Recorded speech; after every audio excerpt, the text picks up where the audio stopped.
ब्रज 84 कोस यात्रा का। 84 कोस मतलब भैया एक कोस में होते हैं 3 किलोमीटर, यानी कि कितने हो गए 84 कोस, 252 किलोमीटर।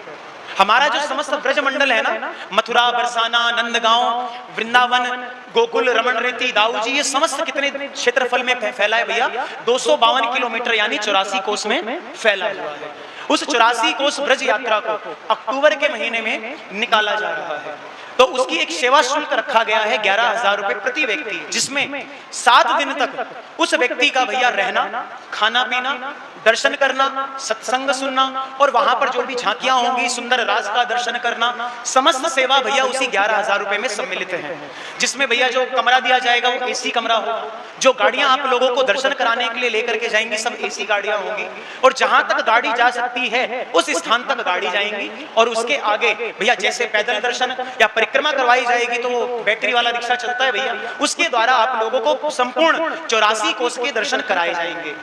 जब हमारे श्री ठाकुर जी थोड़े से बड़े हुए ना 5-7 वर्ष के, तो नंद बाबा अपनी भैया झोली उठा करके जाने लगे। तो ठाकुर जी ने पूछा नंद बाबा से, बाबा कहाँ जा रहे हो? कहते हमने भैया अपनी एक इच्छा मांगी थी। क्या मांगी थी? कि जब मेरे घर में लाला हो जाएगा तब मैं चारों धाम की यात्रा करके आऊंगा। कौन से चारों धाम भैया? जो उत्तर के चारों धाम हैं, गंगोत्री, यमुनोत्री, केदारनाथ और बद्रीनाथ। तो उस समय ठाकुर जी ने अपने बाबा से कहा, बाबा तुम इतने दिनों के लिए चले जाओगे तो ये ब्रज तो सुना हो जाएगा। कहते भाई यात्रा तो करनी है, मैंने मन्नत मांगी हुई है। तो उस समय हमारे श्री ठाकुर जी ने क्या किया?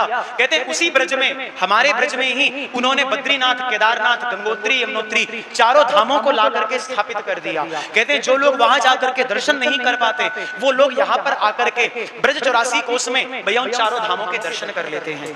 नित्य प्रति शाम को आधा घंटा 1 घंटा वहां पर प्रवचन होगा, कथा होगी, जिसमें आपने जहां जहां दर्शन किए हैं उस जगह के बारे में, उसकी महत्वता को आपको बताया जाएगा। और आप सब लोगों ने रासलीला सुनी है कि श्री ठाकुर जी सुंदर रासलीला करते हैं, तो प्रयास किया जाएगा 7 दिनों में से 1 या 2 दिन सुंदर वो रासलीला का भी दर्शन आप लोगों को कराया जाएगा।